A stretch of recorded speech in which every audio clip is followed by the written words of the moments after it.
Kullastandard, Mait Krauni podcast.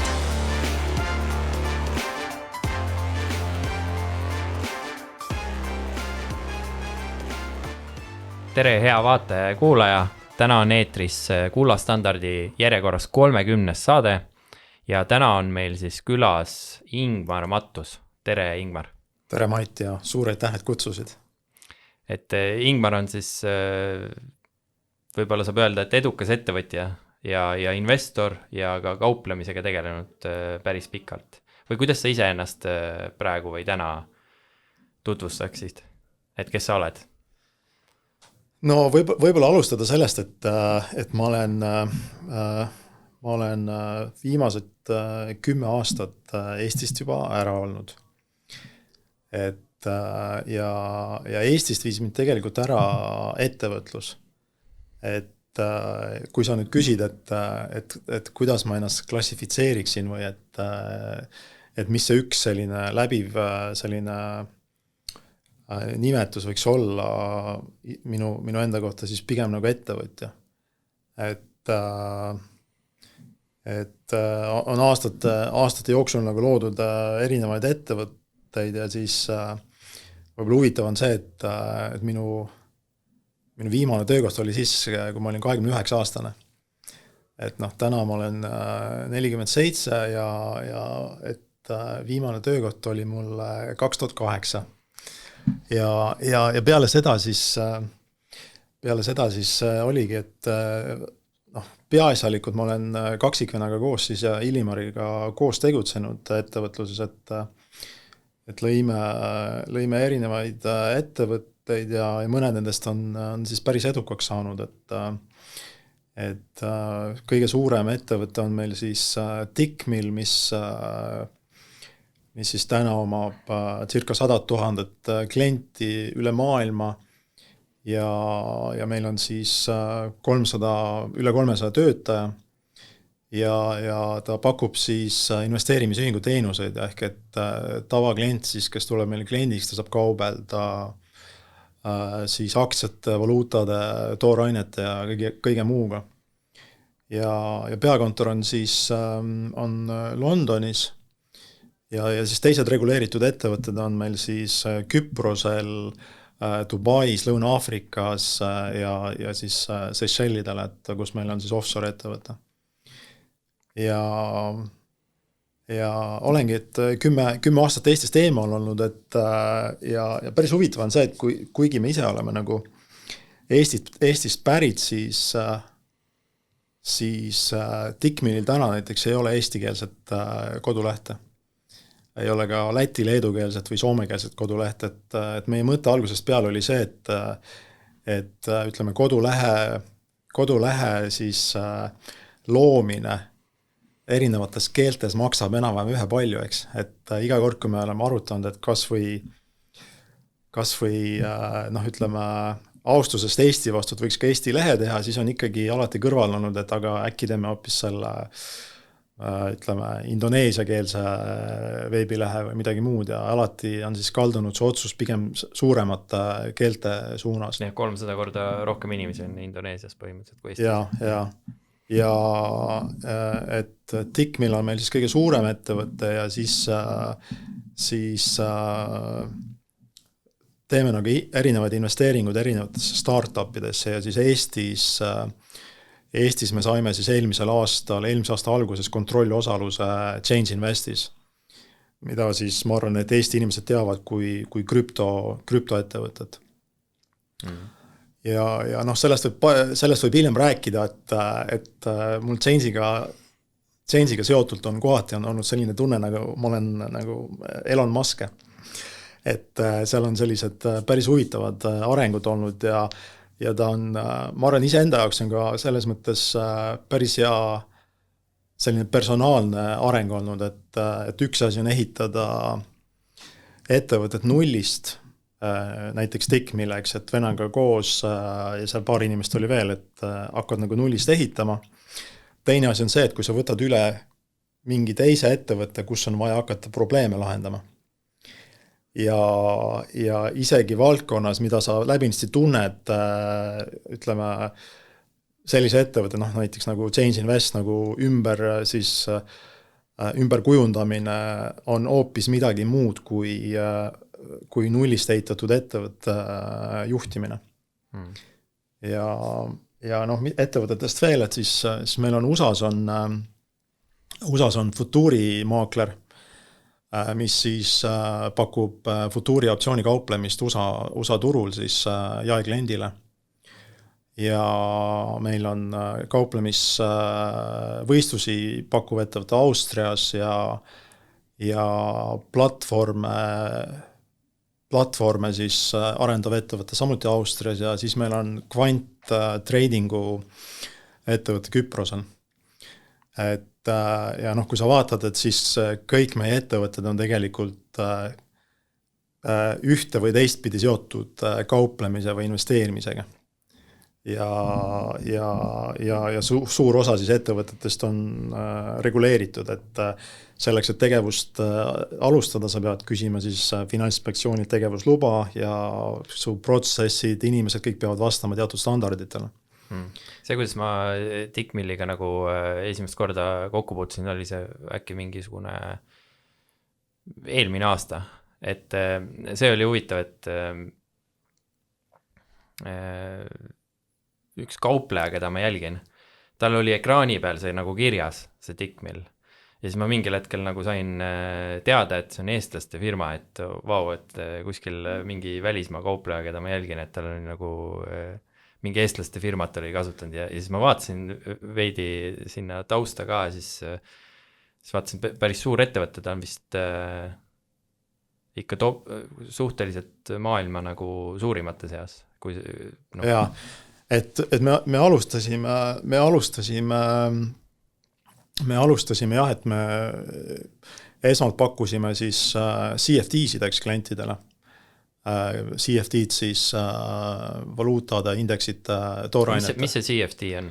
See on hinnavaheleping, et selle asemel, et osta näiteks reaalset aktsiat börsilt, siis sa ostad instrumendi, mis kajastab siis peaaegu üks ühele selle aktsia liikumise hinda.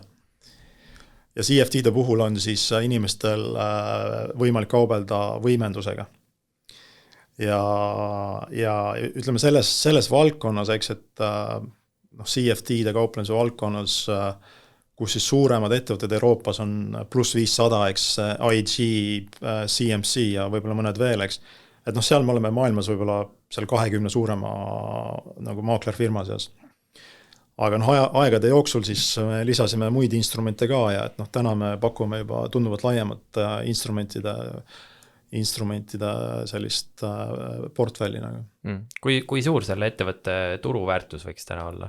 Et ma saan aru, et ma lugesin kuskilt, et vaata Eestis koostatakse neid rikaste toppe, on ju, et kellel siis kõige rohkem varasid on. Ja siis kuskil oli seal kirjas, et noh, sind ei ole seal rikaste topis, sest sul on kuskil välismaal registreeritud need ettevõtted.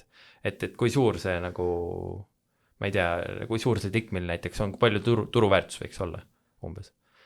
Või ma saan aru, et on erafirma, ei ole börsil, on ju, aga selles mõttes, et noh, meil eelmisel aastal näiteks 2025 tulud olid üle 100 miljoniks.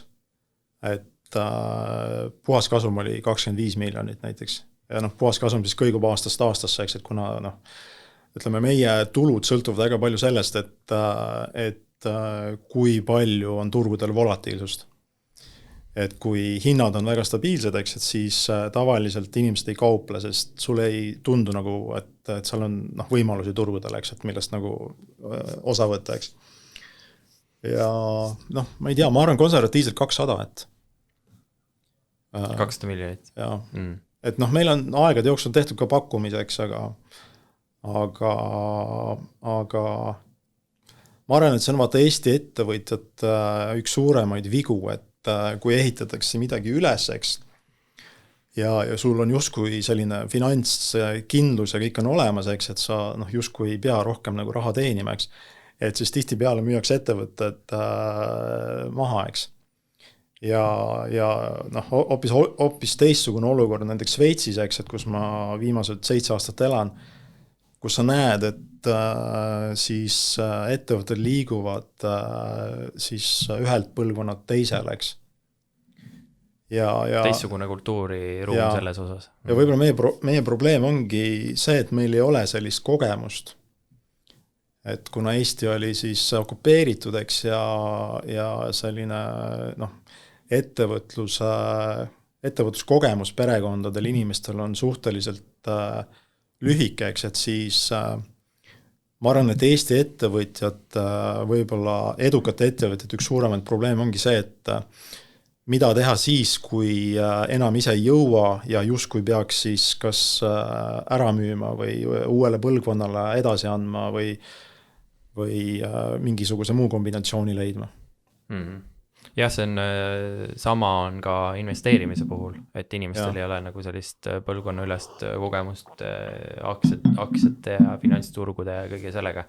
Aga täna kindlasti räägime ka sellest investeerimisest, et kuidas see kauplemine üldse käib ja mis sinu kogemused selles on, aga võib-olla enne seda räägiks natuke veel sellest sinu taustast ja võib-olla ka väärtustest. Ja. Et sa oled vist maal üles kasvanud, eks ole? Jah, Kadrinas. Lääne-Virumaal, eks ole? Ja. Räägi sellest, kuidas seal nagu elu oli sellel ajal? Selles mõttes, et me oleme, Illimariga oleme täiesti tavalisest perekonnast, eks. Et emale on mul tihti öeldud, et ema sõbrad on talle öelnud, et sa kasvatasid üles töönarkomaanid. Et vaata, kui sa oled maal, eks, et siis sul on seal kartulipõllud, siis sul on peedipõllud, eks, sul on aiamaa, kus sa käid seal rohtu, seal umbrohtu korjamas, eks, koristamas. Ja ma olen tegelikult ise väga rahul, et me sellises keskkonnas üles kasvasime, sest ta andis teatud mõttes sellise hingelise või emotsionaalse stabiilsuse, et väga palju aega veedada siis õueseks. Ja ta on väike koht, eks, et ütleme praegu ka Sveitsis, et kus ma elan ikkagi väikeses kohas. Et sellises kohas, kus õhtul, kui lähed korraga välja jalutama, siis inimesed tulevad vastu, ütlevad kõik ilusti tere ja sa nägude järgi juba tead, et kes on kes, eks, et ikka väike koht. Ja ma mäletan, Illimar lasi ühel hetkel tellida koju Äripäeva. Ma arvan, et me olime võib-olla Kadrinas ainuke pere, kuhu oli Äripäev tellitud. Ja siis lugesimegi seda Äripäeva ja ma arvan, et sealt võib-olla tekkis ka see kirg finantsturgude vastu. Ja ütleme, Kadrinasse veel tagasi minnes, eks, et tihtipeale küsitakse, kas ettevõtjaks sünnitakse või see on kuidagi arendatav selline omadus inimestel, et meie olime küll ikka väga noorelt olime ettevõtlikud. Et selline... Mis esimesed asjad, mis te müüsite oli? Kartulid. Kartulid, jah. Et selles mõttes, et... Mul olid sibulad, nii et... Ja.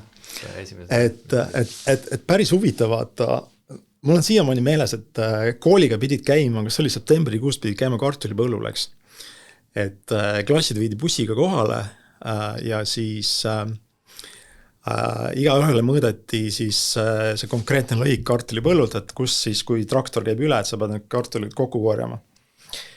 Ja kuna see oli hea raha teenimise võimalus, eks, et siis see meie piirikivi nagu liikus kogu aeg edasi, ehk et see meie lõik seal kartulipõllul kogu aeg kasvas. Ehk et me ei läinud sinna lihtsalt aega veetma ja et meie soov ei olnud seal võimalikult vähe tööd teha, aga pigem, et sa kasutad seda võimalust ära ja sa teenid rohkem, eks. Ja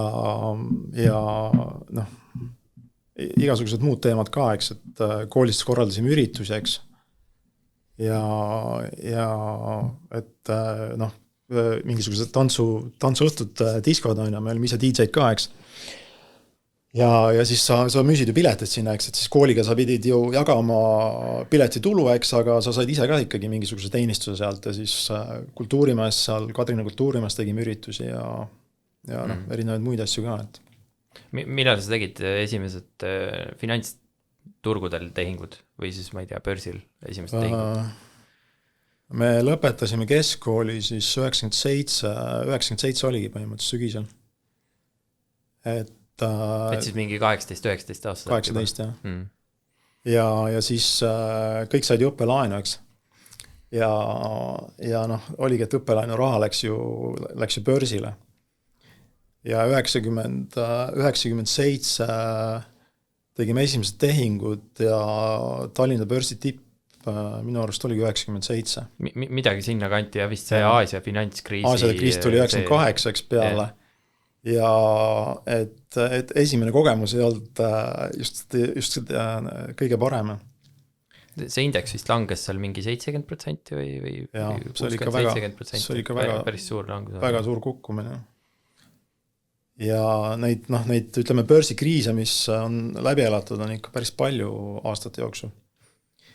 Et ma kujutan ette, et suuremad ongi need 97, 2008 ja vist siis võib 2020 ka sinna alla nagu liigitada. Aga noh, vaata, meie võib-olla selline eripära on see, et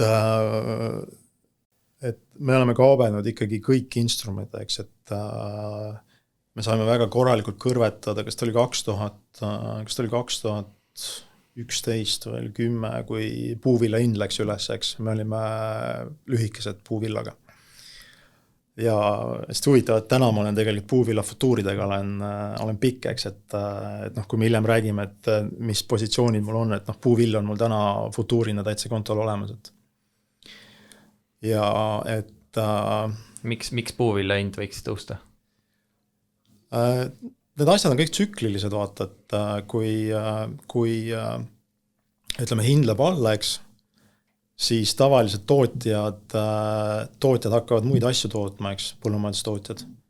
Ja selle võrra siis see tootmismaht väheneb ja siis need asjad liiguvadki põhimõtteliselt tsüklitena. Jah, see ongi tooraine turgudel väga huvitav selline, et metallitootjatel on nagu need tsüklid pikemad, sellepärast et kaevanduste avamine võtab hästi kaua aega, aga noh, põllukultuuride tootjatel on need tsüklid nagu lühemad, sellepärast et sa saad suht kiiresti vahetada, et mida sa siis kasvatad, kas niisu või rapsi või seal on muidugi erinevad, ütleme, seal on erinevad teised sellised ütleme siis põllumajandussaadused, näiteks nagu kakao, eks. Et ütleme, kui sa täna kakao siis vilja istutad maha, et uut vilja saada, siis uus vili tuleb sul seal 3-4 aasta pärast alles. Ja noh, kakao on kindlasti üks sellised huvitavamaid toorained viimase siin 2-3 aasta jooksul. No eks kõik on näinud poes, et palju šokolaadi hind on tõusnud. Et see oli vist vahepeal oli seal, kui ma õigesti mäletan, tonnides vist on, et ja vahepeal oli vist $2000 tonni ja mingi 12-13 tuhande peale vist tõusis see tonni hind, et 6-kordistus põhimõtteliselt seal mingi 2-3 aastaga. Kas said seal ka sees selles? Ja ma olen siiamaani seal sees, et mul on ühe Šveitsi siis kakaotöötleja aktsiad, et ettevõtte nimi on Barry Callebaut. Ja kui ma seda ostsin, eks, et ma olen üldse vaadanud, et mul kauplemise puhul sellised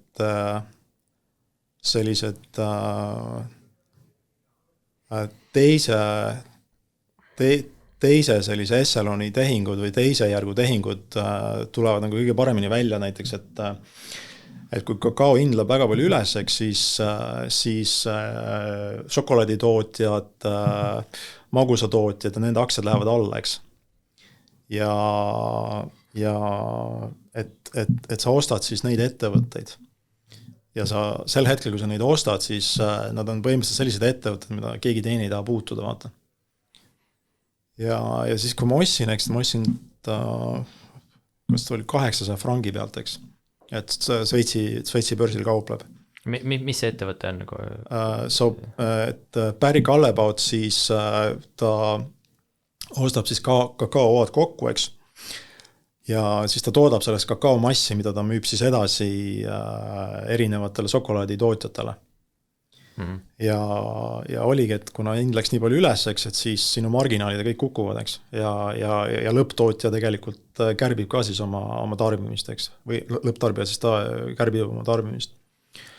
Ja siis, kui ma ostsin, siis see pank, kus mul see kauplemiskonto on, et siis nad ei saanud aru, et miks ma seda teen üldse, sest nad ei, kuigi Šveitsi pank, et nad isegi ei teadnud, et mis ettevõttes on, eks, et nad on väga spetsiifiline ettevõte.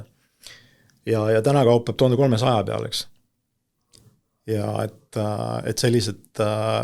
See on vist niimoodi, et kui kakao läheb järsult üles, et kui ta alla hakkab tulema, siis teiselt poolt aktsiad hakkavad uuesti tõusma. Ja. Hästi huvitav selline dünaamika.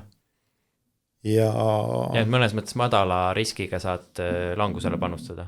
Sest aktsia puhul sa ei pea nagu tingimata võimendust võtta. Ja selles mõttes, et keskmine poeg ka kaupleb, et ma alati räägin talle seda, et aktsiaid reeglina ei ole mõtet lühikeseks müüa, sest et sul läheb ikkagi iga päev, eks, et olenevalt ettevõtte suurusest, eks, et Tikmini puhul 320 töötajat, eks. Et kui me oleksime börsil, eks, et siis iga päev läheb 320 inimest tööle selleks, et toota väärtust. Ehk et sa sisuliselt lühikeseks müügiga sa panustad sellele, et kõik need 320 inimest, nad ei tooda lisaväärtust, eks, juhtkond on kõik halb, eks, ja nad ei suuda normaalseid otsuseid vastu võtta. Et sul võib küll ajutiselt olla selliseid hetki, eks, et kus kas siis turu olukordade või mingisugust otsuste tõttu ettevõttel ei lähe hästi hetkeliselt, eks, aga reeglina, kui on arukad inimesed, siis nad ikkagi jõuavad lõpuks õiget otsustani. Ja seal on minu arust üks põhjus veel, et see valuuta, milles mõõdetakse aktsia hindu ju pikaajaliselt langeb. Ehk siis matemaatiliselt on tõenäosus, et kõik aktsiad tõusevad suurem kui et nad langevad. Selle tõttu, et valuuta kaotab väärtust. Seega nagu juba see nagu räägib langusele, ükskõik millise vara langusele panustamise vastu. Ja oligi, et ma tegin poisile, siis Gregorile tegin konto lahti, tal oli pluss 500, oli siis minu konto, kus ta kauplaseks, et ma ei tea, kas ma tohingi sellist asja öelda, eks, et põhimõtteliselt minu konto ja poiss kauplas. Ja siis ta on 15, tema klassis põhimõtteliselt pooled inimesed tahavad kõik saada investment bankeriteks. Ja põhimõtteliselt kõik need poisid, tüdrukud kauplevad. Lausa niimoodi. Ja siis ma ühelikule vaatasin, et mida ta seal täpselt teeb ja siis ta oli kaubelnud seal dollari jeeni, eks, ja kulda ja kõike muid asju ja ma ütlesin, et teeme sulle tegelikult mingi muu konto, kus sa kaupled ainult aktsiaid. Ja nüüd tal on seal kontol, tal on Inteliteks, mis tal seal veel on, Chevronit ostis nüüd alles 2 nädalat tagasi või peale seda, kui see Venezuela teema õhku tõusis. Ja et läheb päris hästi tegelikult. Nagu Venezuela aktsiaturg, mis on vist mingi 2 või 3 kordistunud seal 2 nädalaga, midagi sellist. Ma selles mõttes olen hästi, hästi rahul, et kui meie kunagi kauplemisega alustasime, eks, siis sa lugesid erinevaid raamatuid, sa põhimõtteliselt tegid meeletus koguses erinevaid vigu aastaid, kuni selleni välja, et ma mäletan ühe korra, lihtsalt vaatasin peeglisse, küsin, et Ingmar, et kas sul on midagi viga, et miks sa sellega tegeled, eks? Või et EBS-is, kui ma õppisin, et õhtuti istusin, ma töötasin poole kohaga EBS-is arvuti seal keskuses, eks, et olin nendes kauplemisplatvormides ja siis sõbrad küsisid, et okei, et kuule, et lähme äkki välja, teeme midagi, et mul olid seal parasegi mingid treidid pooleli ja et ei läinud, et see tee kaupleja või investori tee, kui sul kedagi kõrval ei ole, on tegelikult päris raske. Kuni selleni välja, et ma arvan, suur osa inimesi nad lõpuks loobuvad. Ja võib-olla nad loobuvad sellel viimasel hetkel, vaata, et nad on, 100 viga juba teinud ja see 101. katse oleks võib-olla edukas, eks. Ja et päris huvitav, jah. Kas, mis need nagu faktorid on? Mina olen niimoodi aru saanud, et kauplemine eriti siis CFD-dega, mis on siis nagu need hinnavahelepingud, eks ole, et nendega on nagu nullsumma mäng, mis tähendab nullsumma mäng on see, et kui sina võidad mingi positsiooni pealt, siis keegi teine peab kuskil kaotama oma positsiooni pealt. Ja et investeerimine ei ole nullsumma mäng, investeerimises võivad nagu kõik nagu plussi jääda, sest sa panustad mingisugusele arengule põhimõtteliselt, üldisele arengule. Aga siis kauplemisel on nagu nullsumma mäng. Ja nii palju, kui ma olen aru saanud, ma ei tea, kas see täpselt see statistika vastab tõele, siis et umbes 10% kauplejatest teenivad siis kasumit ja 90% nagu kaotavad. Ja 10% teenivadki siis nende 90% arvelt. Et kui kaua sina selle 90% seas olid ja millal sa jõudsid nagu selle 10% sekka? Ja mis viis nagu, või kas sa oled üldse selle 10% seas? Või kus sa selle kauplemisega oled hetkel? See on nii huvitav teema. Ma arvan, et sul oli 2 punkti selles küsimuses, et täna Euroopas näiteks meie taolised firmad, eks nad peavad tegelikult avalikustama, kui palju neil on kasumlikke ja kahjumlikke kliente, eks. Et ma arvan, et meil on seal circa 50-60% siis kliente kaotavad, eks. Et nende tootlus on negatiivne, eks, ja siis seal 40% siis võidavad, eks. Ja mis see on Stickmini puhul, et Change'i puhul on hästi huvitav see, et me just täna rääkisime hommikul, et Change'i puhul on circa 50%, 50% inimesi, kes kauplevad CFD-dega tegelikult võidavad, eks. Ehk tulemus on parem kui Stickmini klientidel. Aga kas tõesti see 10-90 ei vasta siis tõele või seda ma olen nagu lugenud ja seda informatsiooni nagu umbes nagu see, et kui sa investeerid aktsiaindeksitesse versus passiivselt, et seal on ka kuskil 15% suudab turgu ületada. Ma arvan, et see selles mõttes, et vaata see statistika, mille mina praegu välja tõin, et kui me nüüd ei eksi, me peame seda arvutama kvartaalselt. Et selles konkreetses kvartaliseks, et palju siis klientidest olid kasumlikud ja palju kahjumlikud, eks. Aga nüüd, kui sa oled väga pika aja peale, eks, et võtad näiteks siis konkreetsed inimesed aasta 2-3 jooksul, siis ma arvan, et CFD-dega tegelikult nad päris palju kaotavad, et võib-olla on täiesti 90%. Aga see võib ka loogiline olla, sest see, kus kaotus tavaliselt toimub, on see, et lastakse terve konto nagu korraga. Seda juhtub nagu... Ja seal on ja nendel inimestel on siis iga kvartal, eks, on siis hetki, kus nad teenivad, eks. Aga seesama teema, ma arvan, tegelikult teiste derivatiivide puhul ka, et ütleme, kui sa võtad optsioonid näiteks, eks, et Robinhoodi USA suure siis retail maakleri puhul ainult enamus kliente kauplevad optsioonidega. Optsioonidega on see statistika enam-vähem sama. Aga optsioonide ja CFD-de vahe võib-olla on see, et CFD-dega kaubeldakse siis börsiväliselt ja optsioonidega kaubeldakse siis börsil ja selle tõttu võib-olla ka siis ütleme, seadusandja silmis optsioonid on võib-olla pisut konservatiivsemad instrumendid, kuna see hind tekib siis reaalselt börsil, eks, ja siis sul käib see börsi siis clearing mehhanismidest kõik läbi ja et see usaldus on võib-olla suurem selleks.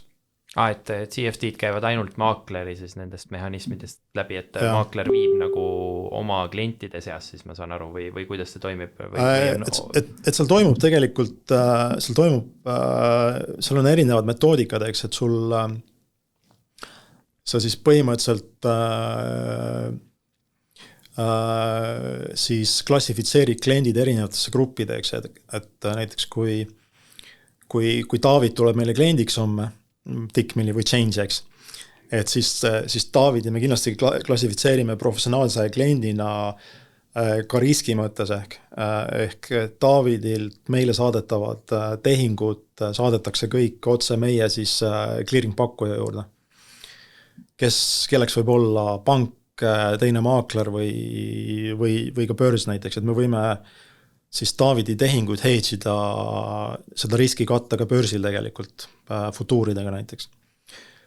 Kui aga meile tuleb näiteks klient, kes on väike, siis tema tehinguid ei ole mõtet saata välise siis clearing pakkuja. See on siis nagu panganduses, et päeva lõpus võetakse kõik tehingud, tehakse need tasaarveldused on ju, ja iga inimese eraldi tehingut ei hakata nagu pankade vahel tasaarveldama. Et no ütleme, need suuremate pankadega, JP Morgan, City ja nii edasi, et nad isegi ei võta neid pisikesi tehinguid vastu, kui sa tahad näiteks nende pisikeste klientide pisikesi valuutatehinguid siis hedge'ida. Et nad ei võta neid tehinguid vastu, sest see on mõttetu töökulu nende jaoks. Ja siis on miinimum tehingu suurused kehtestatud. Et isegi kui sa tahaksid väikeseid tehinguid siis hedge'ida, eks, või seda riski katta, siis paljuski sa ei saa seda teha. Ja noh, nii me toimetame. Aga mis see ikkagi see edufaktor on, kui selle küsimuse juurde tagasi tulla, et mis viiks, oletame, kui ta on seal, võib-olla kehtib ka seal Pareto printsiip 20% võidab, pikaajaliselt 80% kaotab või 10% või 90%, et väga suurt vahet ei ole, aga kuidas see nagu sinna võib-olla siis enda kogemuse põhjal, et kui kaua sa ise nagu raha või kaotasid või millal see nagu stabiilselt oli võimalik kauplemisega hakata nagu kasumisse jääma. Ma saan aru, et sa tulid sealt Admiralsist, kus sa töötasid tol ajal 2008 töölt ära just tänu kauplemisele, et kaua sul aega läks sellega, et jõuda sinna punkti? Jah. Selles mõttes vaatan, et mul jäigi see vastus ennem andmata, et mul oli ikka esimesed circa 10 aastat oli ikka väga rasked. Selline välja, et sa saad palka, eks, ja siis sa arvestad välja, et okei, et mis on su igapäevased kulud ja siis sa saadad selle nii-öelda alles jääva, selle vaba raha saadad börsile, eks. Ja ajad olid teised, eks, et ütleme, keskmine palk oli teine, eks, et selleks, et see on see psühholoogiline, vaata see lõks, et selleks, et teenida piisavalt, et ütleme, et piisav kasum sinu jaoks, mis lubaks sul ära elada, on suhteliselt suur arvestades selle rahaga, mida sa võid sinna kauplemiskontole panna, ehk et sinu kasumid peavad olema ikkagi väga suured, et sa sellest, ma ei tea, 100 eurost siis teeksid kasumi, millega ära elada. Ehk et see on selline psühholoogiline lõks ja selle tõttu sa võtad väga suuri riske. Ja 97 tegin esimese tehingu, ma arvan 2006 võib-olla pöördus.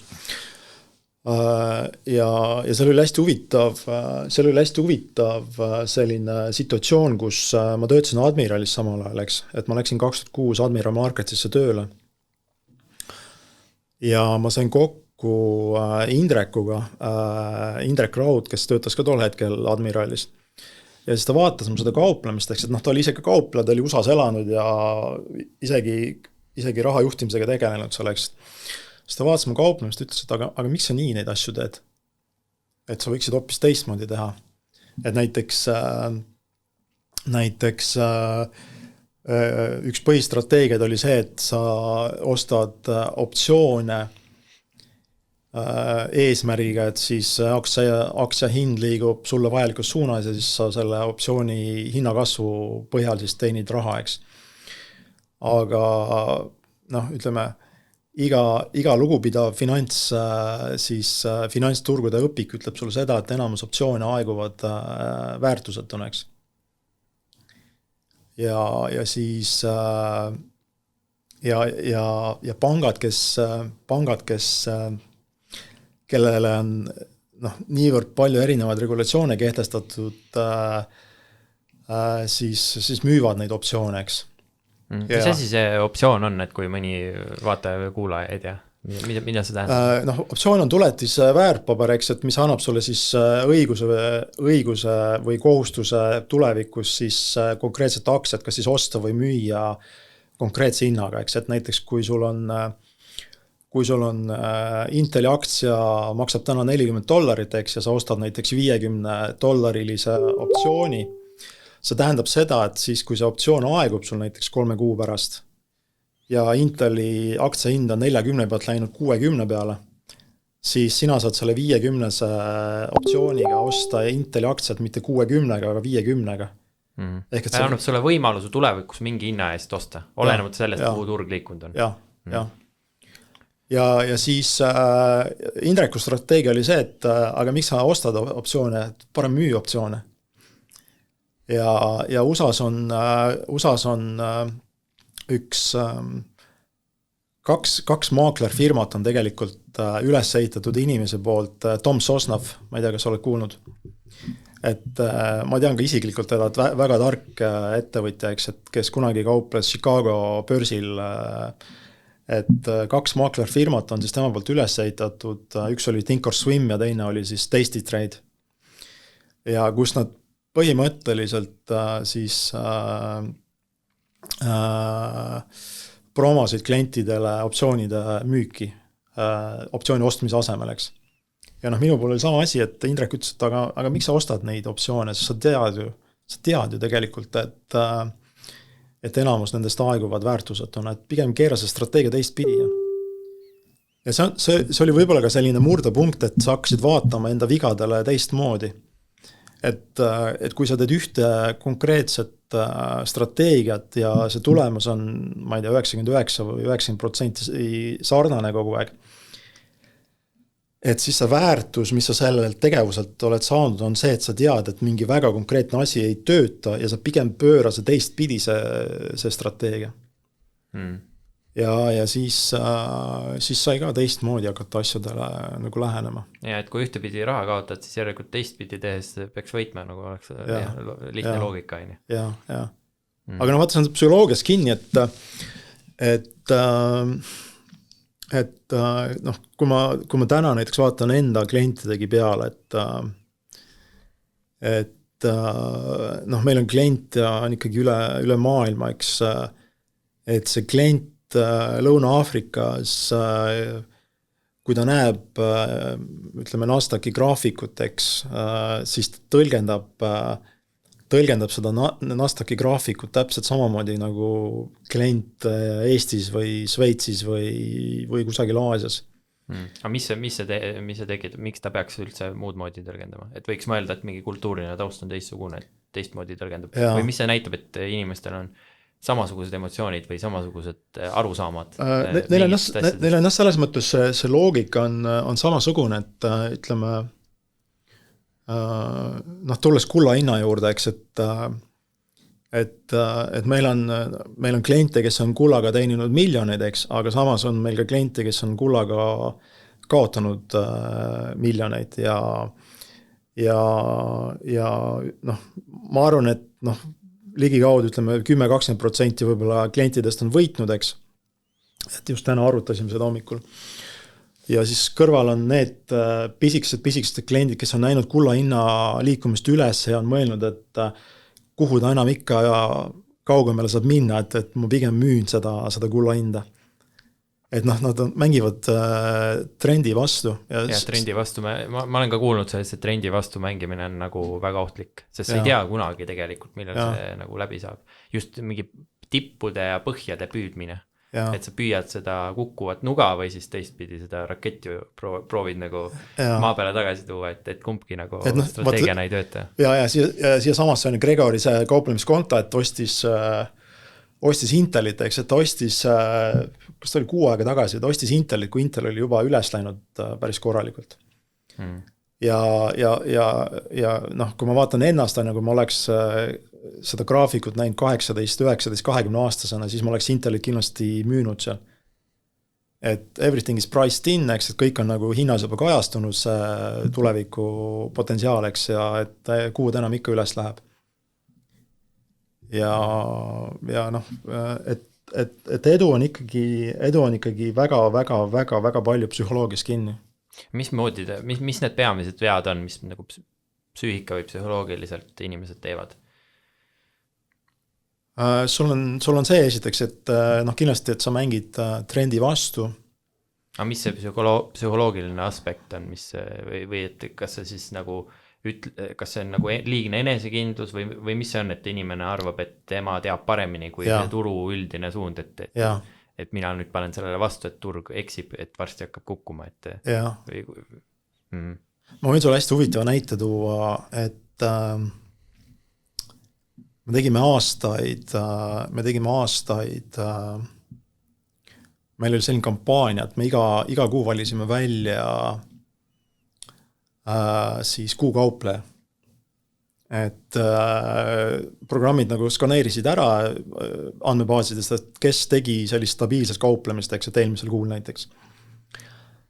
Ja valisime siis kuukaupleja, siis seal oli mingi rahaline preemia vist oli, eks, et ja see kujuta ette, kui huvitav see on.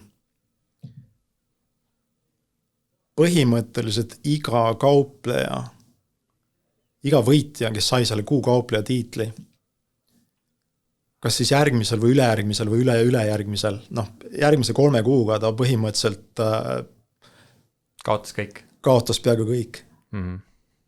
Ja noh, see ei ole nagu juhus, et me tegime aastaid seda kampaaniat.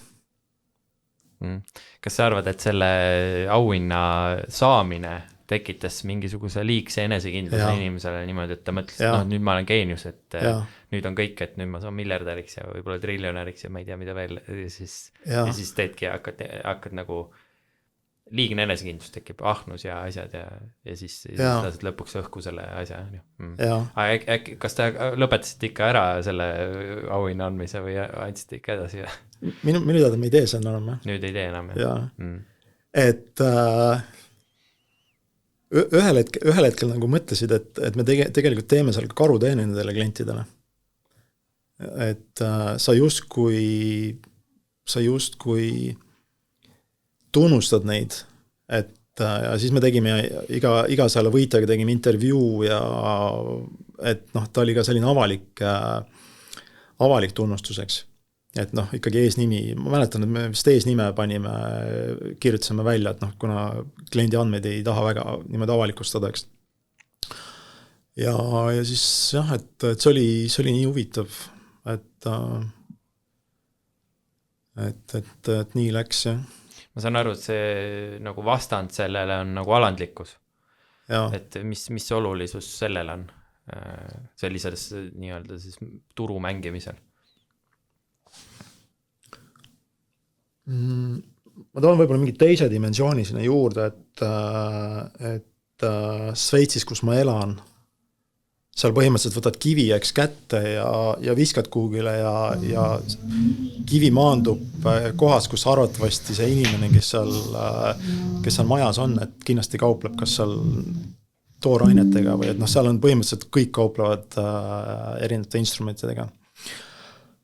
Ja mul on paar sellist tuttavad, kes ka kauplevad, aga nad ei taha kunagi kauplemist rääkida. Et noh, ongi selline põhimõte, et me saame kokku ja me räägime muudest asjadest, vaata. Ehk et sa hoiad seda alandlikkust endas ja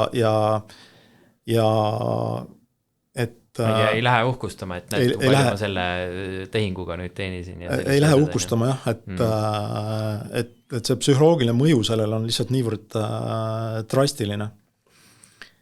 Ja ongi toimetavad niimoodi, et mul on endal ka, et ma toon hästi huvitav näite, et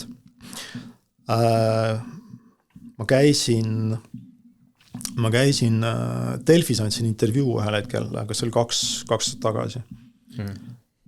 Ja siis ma rääkisin ka, et küsiti ka, et mis mu positsioonid on ja siis ma ütlesin, et mul on suur hulk erinevate pankade aktsiaid, et tõin nimed ka ära, eks, et suur osa nendest aktsiatest on tänasena alles mul oleks.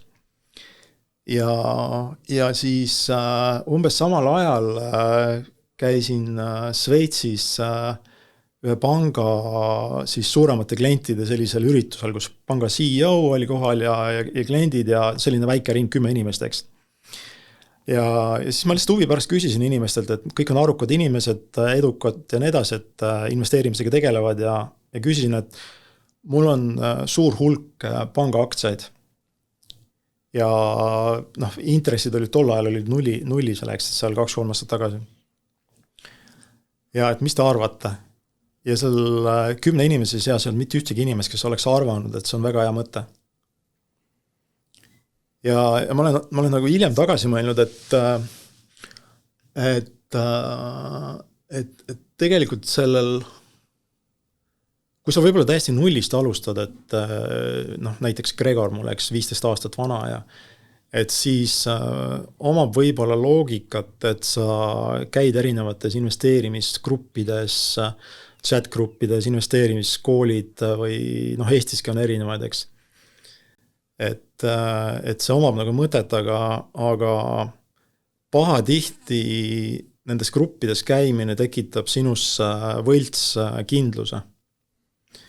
Et kui sa käid nendes gruppides, sa ütled, et minu arvates, ma ei tea, Inteli aktsia läheb nüüd üles, eks järgmised 12 kuud ja kui sa saad kinnituse, siis see tekitab võltskindlus, et see on nagu konsensus nüüd ja arvatavasti ta lähebki üles ja sinu tavalised võib-olla riskijuhtimise metoodikad siis ununevad ära. Et pigem jah, et kui sul juba mingit kogemust on, et ma ei tea, kas see on õige, eks, aga mulle endale tundub, et pigem hoia nagu madalat profiili, eks, ja katsu ise asjadest aru saada ja Ma mäletan, mul tuleb üks 2016, ma olen nagu küllalt pikka aega juba nende väärismetallidega nagu kokku puutunud ja tegelenud, siis ma mäletan, et MarketWatchist ma lugesin ühte artiklit kulla kaevandajate kohta aastal 2016 ja siis seal oli mingi 300 kommentaari, 400 kommentaari, kõik olid negatiivsed, siis ma mõtlesin, et 2016 oli siis kulla hinnapõhi, et kuulajatele ja vaatajatele, et ja seal oli siis tehtud nagu räägitud sellest, et see võiks olla mõistlik ost. Ja siis, aga see sektor oli nagu, ma ei tea, 5 aastat, 6 aastat oli niimoodi, et oli mega suuri kahjumit investoritele toonud. Ja siis ma mõtlesin, see oli 300-400 kommentaarit, ma vaatasin, väga negatiivsed kommentaarid olid kõik, siis ma mõtlesin, kas ma leian mõne positiivse kommentaari ja ma leidsin 2 kommentaari kokku selle 300-400 seast. Ja see oli nagu, jäi mul nagu meelde sellest ajast. Ja siis mul tulid meelde ka need asjad, et ma ei tea, et osta siis, kui veri on tänavatel ja nii edasi, et ja seal kõrvale võib-olla põiken, et kindlasti vaatajaid huvitab, eks see teema, et on ju olemas fundamentaalne analüüs ja tehniline analüüs, eks, et mina tehnilist analüüsi absoluutselt ei kasuta. Ja võib-olla üks põhjus ongi see, et minu positsioonid pigem on sellised pikemaajalised. Et ütleme tol korral... Mis aja horisont võiks olla? Sellised 2-3 aastat. On ka erandeid, eks, et Eestis on mul LHV aktsiaid, eks, pikalt olen hoidnud, et Kas hoiad sellise investeerimise ja kauplemise lahus nagu ka või nad on nagu, see üleminek on nagu sujuv? Ma olen vaadanud, et minu jaoks on lihtsam, kui jah, ongi, et sul on, ütleme, sul on mingid privaatpanganduse kontod, kus sul on väga sellised konservatiivsed pikaajalisemad positsioonid. Ja siis sul on näiteks, Eestis ka kindlasti paljud kasutavad Interactive Brokers, eks, et sul on Interactive Brokersi konto, kus sa siis teed sellist agressiivsemat kauplemist. Ja ütleme, et tehnilist analüüsi ma ei kasuta ja Gregorile ma ka just rääkisin, et vaata, kui sul tahab suur fond näiteks osta Inteli aktsiat, et nad on, investeerimiskomisjon on oma otsuse teinud, eks neid ei huvita, mida RSI või Bollinger Band või mingi muu indikaator teeb, eks. Et neil on vaja see allokatsioon saada, eks, ja nad lihtsalt ostavad seni, kui nad nüüd saavad selle kätte, eks, et samamoodi et nüüd on küll kahju, eks, et Norra see rahvuslik investeerimisfond on Eestist vist väljunud kõikidest positsioonidest, et see on ka hea näide, et kui nemad tahavad võtta LHV-s positsiooni, siis võib-olla lihtsalt ma ei tea, ilu pärast on neil seal kuskil graafika mingite indikaatoritega, eks, aga kui nad tahavad LHV-s võtta positsiooni, siis nad võtavad selle positsiooni väga konkreetse aja jooksul, mingi konkreetse keskmise hinnaga ja neid ei huvita, mida see indikaator teeb, eks. Ja praegu see, mis sa räägid, on peamiselt siis nagu institutsionaalsed investorid, eks ole. Aga tänapäeval ju ka jaeinvestorid liigutavad päris palju turgu ju. Et jaeinvestorite seas on päris palju siis ka võib-olla mis mu tehnilise analüüsi poolt, ma ise ei ole nagu eriti kauplemisega tegelenud, ma olen kunagi 20 alguses proovinud seda ja siis kõik raha ära kaotanud ja siis ma mõtlesin, et ma teen nii pidi, et ma kõigepealt tegelen investeerimisega, ehitan selle üles ja siis potentsiaalselt võiks hakata tegelema nagu kauplemise poolega, et tundus nagu mõistlikum nii pidi teha või kuidas sina arvad, kumba pidi nagu mõistlikum on? Või see oleneb inimesest või nagu taustast või sellest, et nagu mis sind ennast paelub ja nii edasi, et ma arvan, päeva lõpuks teeks sa teistmoodi, alustasid vist mõlemaga korraga? Mul oli enamalt ikkagi selline kauplemine, et mitte pikaajaline investeerimine. Aga vaata, ma olin noor ja rumal ja et kapitali oli vähe, eks. Et Gregorile ma ka just rääkisin, et investeerimise või ka kauplemise puhul esimene reegel on ikkagi see, et sul see algkapital peab alles jääma, eks. Ja et pigem võtta, kui sa tahadki suuri riske võtta, siis võtta neid riske hetkel, kui sul on mingi kasum juba tekkinud, vaata. Et sul on mingi tehinguga väga hästi läinud ja siis võib-olla järgmise tehingude lihtsalt suuremas mahus, eks. Et kui midagi sellest tänasest nagu podcastist kõrva taha panna, siis kindlasti see, et see algkapital, mis sul on, et see on ikkagi väga püha asi, et seda tuleb hoida nagu. Ja et kui sul see kaob, et siis ja see, mis ma tahtsin nagu tehnilise või ma praegu nagu õpin selle kohta, ma olen selles protsessis, et huvitav, et sina tulid just siia podcasti ka, et selle kauplemise teemaga nagu rohkem hakata tegelema. Siis mina olen aru saanud nagu, et tehnilisel analüüsil on ikkagi mingisugune väärtus ka tegelikult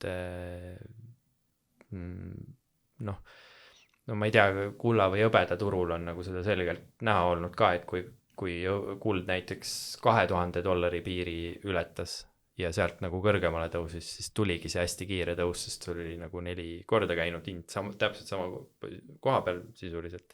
Ja pärast seda, kui ta selle läbi murdis, siis me oleme täna juba siin 4600 juures. Et kui ta 2000-st läbi läks seal nüüd juba siis 2 aastat tagasi umbes. Ja. Et mingisuguseid asju, mingisuguseid indikatsioone, minu kogemus ütleb, et ta nagu midagi annab ikkagi.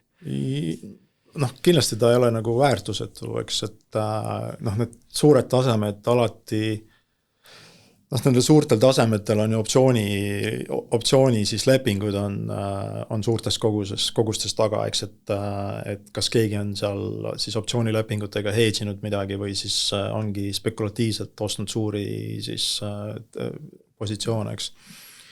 Et see on, ütleme, valuutaturgudel on ka, et turul on alati jõude, kes üritavad siis väiksemaid kalu välja puksida turult, eks. Ja tavaliselt on need ümmargused sellised tasemed, et kus siis üritatakse, kus on näha, et seal on mingid positsioonid, eks, ja ütleme, kui sa oled nagu pikk kullaga, eks, siis kui sa oled, ma ei tea, JP Morgan näiteks, eks, siis sul on lihtsam positsioonist väljuda, kui sa surud kellegi, kes on lühike, suruta siis margin call'i, eks, et ta peab hakkama oma lühikesi positsioone siis katma ja siis sa müüd lihtsalt oma selle paki talle maha selle käigus. Sest muidu sa ei saa sellest pakist positsioonist lahti, eks võib-olla lihtsalt. Kusjuures JP Morganit ja mis oli veel mingi suur pank on ikkagi süüdi mõistetud ka selle just nimelt väärismetallide turuga manipuleerimises. JP Morgan sai vist mingi miljard trahvi ka selle eest, just nimelt, ma ei mäleta, kas oli kulla või hõbeda turu manipuleerimisest. Et tõenäoliselt sellel põhjusel nad siis nagu mingil määral teevadki seda, sest neil oli JP Morganil näiteks oli vahepeal väga suur langusele panustav positsioon oli hõbeda turul. Nüüd nad on vist flippinud seda, et nüüd nad panustavad nagu tõusule. Vähemalt see informatsioon, mis minuni on nagu mida ma ise hästi nagu aktiivselt vaatan, on siis ütleme konkreetselt futuuriturgude puhul sul siis igal reedel avalikustatakse erinevate turuosaliste positsioonid. Et näiteks palju on hedge fondidel siis positsioone SP500 futuuride osas, eks, et kas nad on lühikesed või pikad ja kuidas see dünaamika välja jookseb, et see on mul kindlasti üks graafik, mis mul erinevate instrumentide kohta on. Et graafik siis, mis näitab, et S&P 500 siis positsioonid hedge fondide seas on, et kas need positsioonid kasvavad, kahanevad või et mis ta parasega on. Kus sa sellist infot saad? Ma ise kasutan Bloombergi, eks, et mul on Bloombergis on siis erinevad siis instrumentide klassid on nagu niimoodi välja nagu joonistatud. Kas see Bloombergi terminal, see on vist päris kallis infot saada niimoodi laivis? Aga samas ma arvan seda, et kui sul seda ei ole, siis sul on nagu väga palju raskem ikkagi edukas olla. Et on väga-väga palju mind aidanud nagu. Ja et ma vaatan seda, et ütleme samamoodi, et kohvi, kakao, erinevate toorainete puhul, et tavaliselt siis tüüpiline hedge fond, eks, et tal on analüütikud, eks, tal on seal siis Ghanas ja kus mujal on siis spetsialistid väljas, kes vaatavad näiteks, kuidas kakaoovad kasvavad, eks, ja et neil on nii palju infot, mida mul tegelikult ei ole, eks. Ja sa saad selle info kätte läbi selle, kui sa vaatad, et mida nad oma positsioonidega teevad. Et kui nad nagu järjepidevalt suurendavad oma kakao futuuride siis ostupositsioone, siis järelikult turg liigub ülesse. Ja nad ise ka tegelikult siis suurendavad selle turu ülesmineku kiirust, kuna nad samamoodi ostavad, eks. Aga ta ei ole selles mõttes, ta ei ole selline atraktiivne nagu indeks, et seda avalikustatakse siis USA siis tooraine turgude reguleerimise komisjon avalikustab seda iga reedeks ja et siis sa peadki iga reede seda vaatama, et mis ta parasjagu teeb. Mis need veel on need faktorid, mida sa nagu jälgid kauplemise puhul lisaks sellele? Saan aru, et see on nagu üks hästi oluline osa sellest, aga mis siis veel? Mulle reeglina meeldib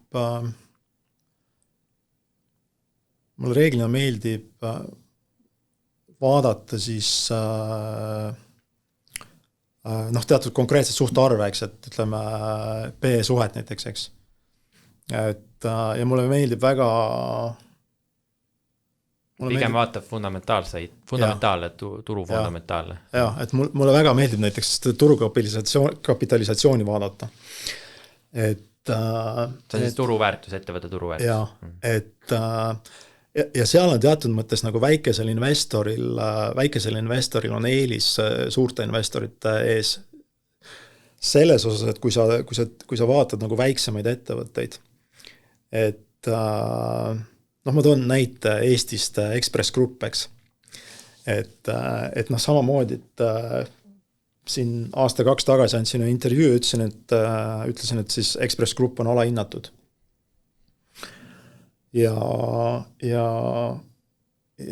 noh, seal on see pluss, et need võimalused tekivad, see ütleme, allahindluse efekt või see moment tekib tänu sellele, et suur investor lihtsalt, ta ei tule siia seda Ekspressi ostma. Et ja noh, samamoodi see on just likviidsuse tõttu, et sul ei ole lihtsalt ja, nagu, sa ei saa piisavad summad panna, et üldse mingi arvestatav kogus oleks neid aktsiaid. Jah, et noh, ta isegi kui ta neile nagu huvi pakub, eks, et nad ei tule siia seda ostma, sest neil ei ole mõtet 5000 eurost osta Ekspress Grupi aktsiat, eks. Ja noh, ühest küljest on see, noh, ta nagu positiivne, et tekib võib-olla selliste väiksemate ettevõtete seas nagu võimaluse väikeinvestoritel, aga teisest küljest on muidugi negatiivne, sest sul ei teki, turul ei tule raha. Ja see on ka Tallinna börsi probleem, et siin on toredad aktsiad kõik, aga see börs on nii väike, et noh, kui see Interactive Broker siiski vaatad, et võtad seal, paned need Eesti aktsiad sinna liste, eks, et siis tekib sinna see väikene L täheke, mis tähendab, et madala likviidsusega aktsia, eks. Ja noh, mul endal ka, et noh, pank ütles mulle, et kui ma ühel hetkel näiteks tahaksin oma LHV positsiooni hakata nagu likvideerima, et siis mul võtab see Q2 aega, eks. Et kui palju sul seal on siis positsioon, et nagu noh, sellest mastaabist aru saada? Ma ei teagi, mis täpselt on, 2 miljonit aktsiat on vist. 2 miljonit, see on siis 8 miljonit kuskil eurodes ja 2 kuud võtab aega, et siis palju see siis päevas on? Ei jõua täpselt arvutada, vist mingi 100 000 äkki päevas, 150 000 päevas on võimalik siis müüa LHV aktsiat Tallinna börsil. Aga kuidas sa üldse kätte said need aktsiad nagu või kas IPO käigus või hiljem oled lihtsalt ma IPO käigus ei osalenud, et noh, ütleme, et Tickmilli puhul me hakkasime ka alles hiljuti hakkasime dividende maksma. Et ja noh, siis tekkiski selline vaba raha, mida erinevatesse pikaajalistesse aktsiapositsioonidesse panna või startup asutada või investeerida startupidesse ja nii edasi, et ei osalenud IPO-s nagu. Ja me jõuamegi siit seal nende kasumite parkimiseni, et noh, üks asi on ettevõtlusest tuleb mingisugune kapital, eks ole, et kui valuutas hoida, noh, see kaotab kogu aeg väärtust, et ei saa nagu valuutas tänapäeval hoida. Inimesed välja arvatud Šveitsi frangis. No Šveitsi frangis ja no oleneb, et mis instrumendis, et Šveitsi võlakirjad maksavad ikkagi väga madalat intressi. Aga frank on vist päris palju tugevnenud, on ju. Et noh, tõenäoliselt ta ikkagi siin Euroopas see saar on, et teise maailmasõja ajal oli neutraalne riik, keegi sõda üle ei käinud, on ju. Ja nüüd, kui mingi rahasüsteemi jamad üle käivad, siis võib-olla ka Šveitsis midagi väga ei juhtu, on ju. Ta on selline ääretult stabiilne keskkond, et kui me, noh, see ei ole see küsimus kindlasti, aga et noh, kui me Šveitsi läksime, et siis me elasime ju esimesed 3 aastat elasime Küprosel, et me asutasime Küprosele ettevõtte. Küprosel on meil täna 120-130 töötajat, eks. Ja elasime 3 aastat Küprosel ja juba tegelikult esimese aasta lõpus sai nagu selgeks, et see kliima ja kõik on, noh, ta ei sobi ikkagi Põhja-Euroopast tulevale inimesele ja noh, igasugused muud nüansid ka. Ja siis oligi, et kas lähme Eestisse tagasi, lähme võib-olla Londonisse, kus meil ka kontor on, või siis noh, Singapuri, kus on ka kontor. Aga me tulime, me käisime iga aasta siis kas korra või 2 Šveitsis lumeloomatamas. Ja siis Šveits tundus selline hästi huvitav riik, eks nad on suhteliselt sarnased tegelikult oma ellu suhtumisest eestlastele. Et neid on ka tegelikult siis aegade jooksul erinevad riigid nagu vallutanud, eks, et küll on seal sakslased tulnud või austerlased või prantslased või kes iganes, eks. Ja ja mult tihti küsitakse, et miks, eks, et siis ma olen selline riskimaandaja tüüp, tead. Et Šveitsi minnes ka, et üks mõte oli see, et mõtelda, kus elavad su enda lapsed ja kus elavad isegi su lapselapsed. Et me oleme kindlasti nagu uhked eestlased ja igal pool räägime, et me oleme Eestist ja nii edasi, aga lihtsalt, et ta loob sulle sellise hingelise stabiilsuse.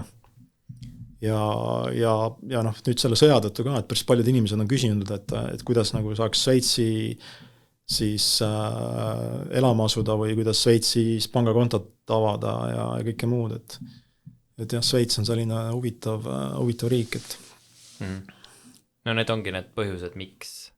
Kas sa siis alaliselt elad seal või sul on Eestis ka mingi ikka alaliselt, 7 aastat juba seal. Ja vahepeal käid siis Eestis?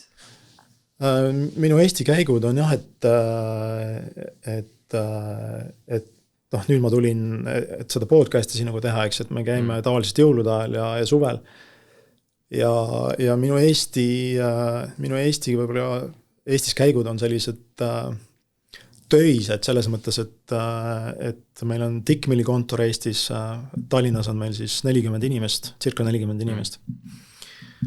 Ja Change'il on siis 20 ringis inimesi. Ja et kui ma Tallinnas olengi või Eestis, et käin Dickmilli kontoris ja siis käin Change'i kontoris ja siis natuke aega jääb üle, et sõpradega kohtuda ja perega nagu. Ja võib-olla see teema, mis ma tahtsin veel puudutada, on see, et kuidas neid, et kui tekib ettevõtlusest kasum ja siis ei taha valuutas hoida, aktsiad, mis need varaklassid on, kinnisvaraaktsiad ja võlakirjad on nagu võimalused. Toorainet ka ja siis muidugi ka väärismetallid. Aga enne seda võib-olla räägiks nagu sellest, et milline see nagu üldse see keskkond on, kus me opereerime. Kui me tahame investeerida kuhugile, siis jõuabki nagu võib vaadata Eesti kontekstis, võib vaadata Euroopa kontekstis, aga võib vaadata globaalses kontekstis. Ma sain aru, et sulle sümpatiseerib nagu see Ray Dalio, kes on siis maailma suurima riskifondi Bridgewater Associatesi juht. Tema räägib siis nii oma raamatutes kui ka esinemistel, mulle ka väga meeldib see, kuidas ta nagu mõistab sellist suuremat pilti või vaatab nagu, ta zoomib nagu välja ajaloos, et kus me nagu siin nagu ajaloos tsükliliselt oleme. Ja tema räägib nagu siis sellisest 5 suurest jõust, mis asju nagu suunavad. Esimene, võtame need jõud ette. Ma loen need ette ka, et ta ütleb, et see on siis võlatsükkel ja majandus. Siis teine on riigikord ja sisemine konflikt. Siis 3. on suurriikide konfliktid, 4. on siis loodusjõud ja 5. on tehnoloogia, et võtame nagu need teemad ette. Esimene ongi see võlatsükkel ja majandus. Et ta on esitanud sellise küsimuse, et mis on võla väärtus, arvestades seda, et see on ühe kohustus ja teise vara. Ja kui hästi tulevikus võiks see toimida nagu jõukuse säilitajana. Üks selline narratiiv, mida ma ise nagu kannan või räägin inimestele, on minu arvates on see, et võlakirjad siis, või siis spetsiifilised riigi võlakirjad, mida on kasutavad pensionifondid, investeerimisfondid, riigid, kõik kasutavad siis oma reservide ja säästude paigutamiseks võlakirju. Ja mina arvan, et võlakirjad ei ole enam see turvaline madala riskiga vara, kus hoida oma kapitali. Ja kuna see turg on nagu meeletult suur, ma viimati vaatasin riigi võlakirjade turg on seal kuskil 110 triljonit, see on terve maailma majandus põhimõtteliselt. Võrdluseks näiteks kuld on seal kuskil 30 triljoni juures. Maailma aktsiaturud on ka seal kuskil 110-120. Et võlakirjade turg on tegelikult sama suur kui kõik maailma aktsiaturud kokku. Ja seda kasutatakse siis madala riskiga varade säilitamiseks, et kuidas sina nagu seda teemat näed, seda võlateemat ja kogu seda riigivõlgade teemat? ta on kindlasti selline väga murelikuks tegev nagu teema, et kui sa vaatad kas või USA riigivõlga, eks, ja siinsamas Eestiski, et Eesti riigivõlg on ikkagi kasvanud nüüd aastast aastasse, eks. Suhtarvude poolest on seal kuskil majandusega võrreldes vist 30-35% nüüd. Et see nagu, ütleme nii, et ta ei ole jätkusuutmatu. Seda küll, jah. Aga ta suureneb praegu, eks ole. Et ma täiesti usun, vaata Ray Dalio seda teooriat, eks, et või tegelikult see ei olegi tema teooria, ta on lihtsalt vaadanud viimased 500 aastat, eks, et kuidas erinevad impeeriumid on nagu siis arenenud ja miks nad on lõpuks kokku kukkunud ja tavaliselt nad kukuvadki kokku selle tõttu, et sul lihtsalt võlakirja investorid, nad ei usu sinu võimesse enam neid siis võlgu lõplikult tasuda, eks, ja siis hakkavad igasugused asjad juhtuma, eks, et sul siis devalveeritakse võib-olla valuutat, eks, või ja mis kõige murelikum muidugi on see, et tavaliselt nendes impeeriumite siis elutsüklite lõpufaasides tekivad erinevad sellised konfliktid, kas siis riikide või isegi regioonide vahel. Ja et see, et kui üks riik alla tuleb, siis teine tõuseb ja siis kui see ristumiskoht on nagu, siis seal tekivad need probleemid, et seda me nagu maailmas nagu praegu näemegi. Et seal on hästi huvitav, et ütleme see uue impeeriumi kasv tavaliselt, seal on siis erinevad faktorid, eks, et üks esimesi selliseid impeeriumi tekke põhjuseid on hariduseks, siis research and development ja tehnoloogia. Ja et ütleme Hiina täna, sisust me räägimegi Ameerika ja Hiina sellisest võitlusest, eks. Et Hiina täna paljuski on USA-st juba ette läinud. Et täiesti triviaalne näide, et mul oli ühel hetkel vaja laptopi, ostsin Huawei laptopi. Euroopas seda tol hetkel ei müüdudki, et olin Hongkongis, ostsin Huawei laptopi, selle laptopi hind ja konfiguratsioon on hoopis teisest klassist, et või pane kõrvale, võib-olla kõige lihtsam inimestele selgeks teha on läbi autode, eks, et Hiina elektriautod on ikkagi väga kaugel ees oma arengus võrreldes siinsama Mercedese või teiste autotootjatega, arvatavasti isegi Tesladega. See turuosa on Hiina tootjatel on nagu selgelt on esikohtadel. Ja ma arvan, et kui sa võtad nagu USA administratsiooni, eks, et ja Trumpi just enne kõik, et siis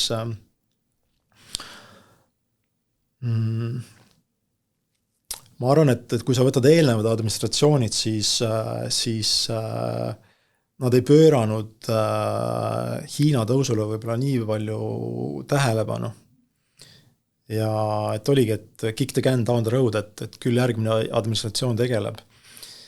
Ja selle tulemusena siis Trumpi administratsioon, et kui nad tulid, et nemad said sellest väga, väga nagu selgelt aru ja ma arvan, et see on ka tegelikult üks põhjusi, miks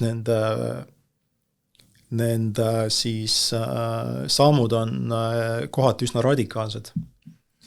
Et nad saavad juba aru sellest, et Hiina paljuski on nendest juba paljudes, ütleme, valdkondades on nendest juba mööda läinud. Ehk et nad üritavad väga radikaalsete sammudega siis seda Hiina võidujooksu peatada.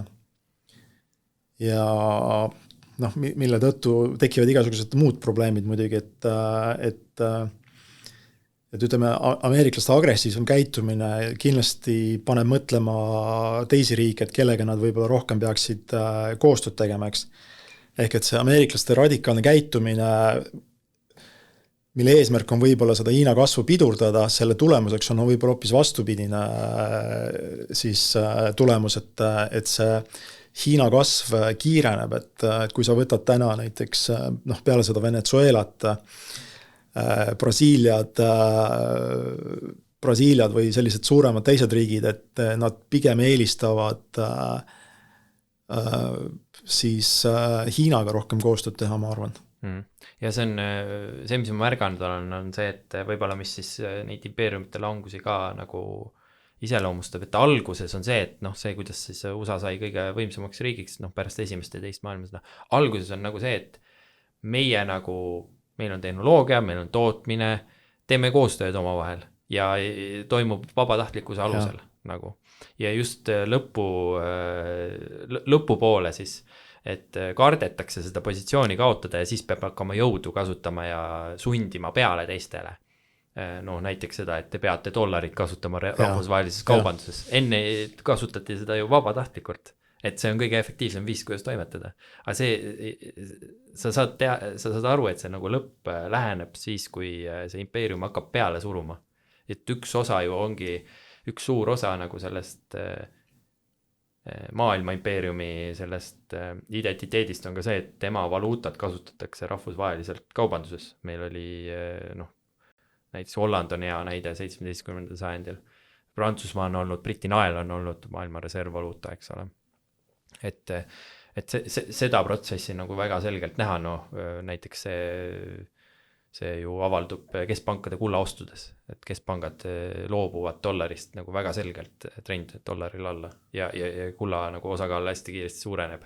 Et ei olegi nagu alternatiive, et see on nagu see üks trend, üks põhjustest ka, miks need riigi võlakirjad, millest siis maailmas siis kõikidest riigi võlakirjadest USA moodustab mingi 3% või 40%. Et miks need nagu saavad olema ebaatraktiivsed järgmistel aastakümnetel. Aga seni ei ole veel, ütleme, institutsionaalsete investorite ja suurinvestorite seas, tegelikult seda suurt muutust veel ei ole toimunud, et nendest võlakirjadest nagu niimoodi loobutaks. Ja üks kindel trend on ju deglobaliseerumine, et sul tekivad siis, või ongi tekkinud nagu sellised võitlevad või omavahel võistlevad regioonid, mis siis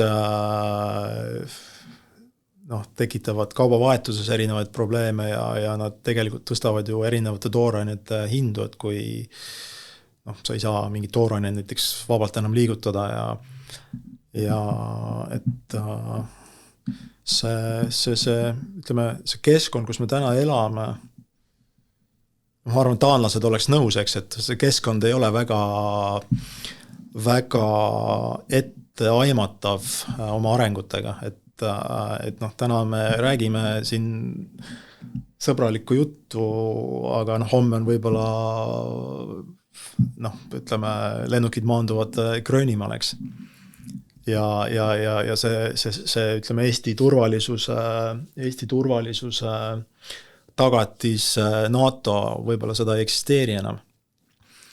Kas see tähendaks, mis sa arvad, kas see, kui jõuga võtab USA Gröönimaa üle, kas see tähendab nagu NATO kui organisatsiooni lõppu põhimõtteliselt?